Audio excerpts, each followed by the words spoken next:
नमस्कार, मैं हूँ राधा और आप देख रहे हैं news junction. Sushant Singh Rajput suicide case में लोगों को कुछ न कुछ जानकारी लोगों को हैरान करा रही है। वहीं दूसरी तरफ से इस केस में कंगना रनौत का जुड़े रहना भी अब उनके लिए भी परेशानी भरा हो चुका है। कंगना रनौत की माने तो उन्हें डराने के लिए उनके घर के पास गोलियां चलाई गई हैं। एक रिपोर्ट के मुताबिक कंगना रनौत के मनाली घर के पास शुक्रवार रात 11:30 बजे 2 गोलियां चली। ये गोलियां किसने चलाई, फिलहाल इसकी जांच की जा रही है। लेकिन सुरक्षा की दृष्टि से कंगना रनौत के घर की सिक्योरिटी बढ़ा दी गई है। वहीं कंगना रनौत का कहना है कि ये सब उन्हें डराने धमकाने के लिए किया जा रहा है, क्योंकि उन्होंने सीधा साधा मुख्यमंत्री के बेटे के नाम लिया है। ये उनके लिए एक तरफ की चेतावनी थी कि देखो, सोच समझ कर बातें करो। पुलिस ने मामले की छानबीन शुरू कर दी है और कंगना के घर की तरफ जाने वाले पर भी नजर रखी जा रही है। कंगना के बयान के मुताबिक वो 11:30 बजे रात को अपने बेडरूम में थी।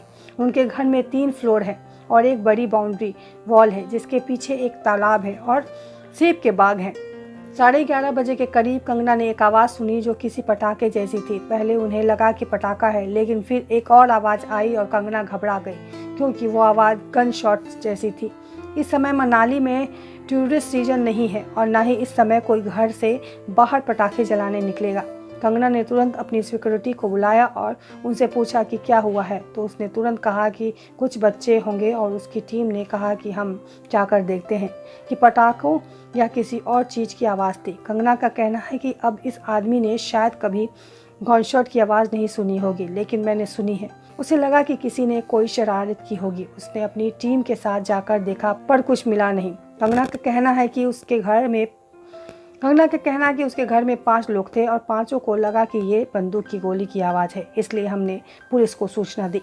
पुलिस ने आते ही कहा कि शायद सेब के बाग में किसी ने चमगादड़ों को भगाने के लिए गोली चलाई होगी। ऐसा किया जाता है क्योंकि चमगादड़ सेब खराब करते हैं। हमने उनकी बात मान ली। अगले दिन यानी कि शनिवार की सुबह जब हमने आसपास के सेब के बाग वालों को बुलाया और पूछा कि क्या रात 11:30 बजे उसने कोई चमगादड़ों को भगाने के लिए गोलियां चला रहा था, तो सबने मना कर दिया। कंगना के स्टाफ ने भी बताया कि इतने सालों में उन्होंने किसी सेब के बागों में गोलियां चलाते नहीं देखा है, खास तौर से आधी रात को। इसलिए हम समझने की कोशिश करने लगे कि क्या हो रहा है। हमने कहा देखते हैं कि ऐसा दोबारा होता है या नहीं। मैंने कल रात बुलेट की भी आवाज़ सुनी और एकदम साफ सुनी। ये मेरे कमरे के ठीक सामने की आवाज़ थी। 2 गोलियां चली करीब 8 सेकंड के अंतर पर। मुझे लगता है कि मैंने एक राजनीतिक बयान दिया है लोगों की गुंडागर्दी के खिलाफ, तो शायद ये मेरे लिए छोटी सी चेतावनी थी कि हमारे बारे में ऐसा मत बोलो, क्योंकि ऐसा यहाँ पहले कभी नहीं हुआ और मेरे साथ गवाह है जिन्होंने ये आवाज़ सुनी।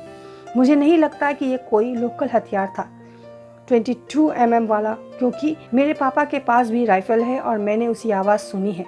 ये वैसी आवाज़ नहीं थी। शायद कुछ लोगों को मुझे डराने के मकसद से खरीदा गया, इसी काम के लिए भेजा गया था। ये करना आसान है, 7-8 हज़ार रुपये में हो जाता है। ये इत्तेफाक नहीं हो सकता कि जिस दिन मैं मुख्यमंत्री के बेटे खिलाफ एक बयान दूं, उसी दिन मेरे घर के बाहर गोली चलने की आवाज़ आए। लोग मुझे कह रहे हैं कि मुंबई में अब मेरा जीना मुश्किल कर दिया जाएगा। इस समय कंगना के घर के बाहर सिक्योरिटी बढ़ा दी गई है। पुलिस अभी भी जांच कर रही है। पुलिस ने अपने बयान में कहा है कि कंगना के शिकायत बाद डीएसपी रैंक एक ऑफिसर तुरंत उनके घर भेजा गया, लेकिन इस मामले कुछ संगीन नहीं दिख रहा है। इस तरह का शोर किसान या बागवानी करने वाले अक्सर रात में जंगली जानवरों को भगाने के लिए किया जाता है। उस क्षेत्र में काफ़ी खेत और बाग है। इस मामले में कंगना के घर पर 3 कांस्टेबल तैनात कर दिए गए हैं और पुलिस अलर्ट है। मामले की पूरी जानकारी और अपडेट मुख्यमंत्री ऑफिस में दिए जा रहे हैं। लेटेस्ट न्यूज़ के लिए सब्सक्राइब करें न्यूज़ जंक्शन।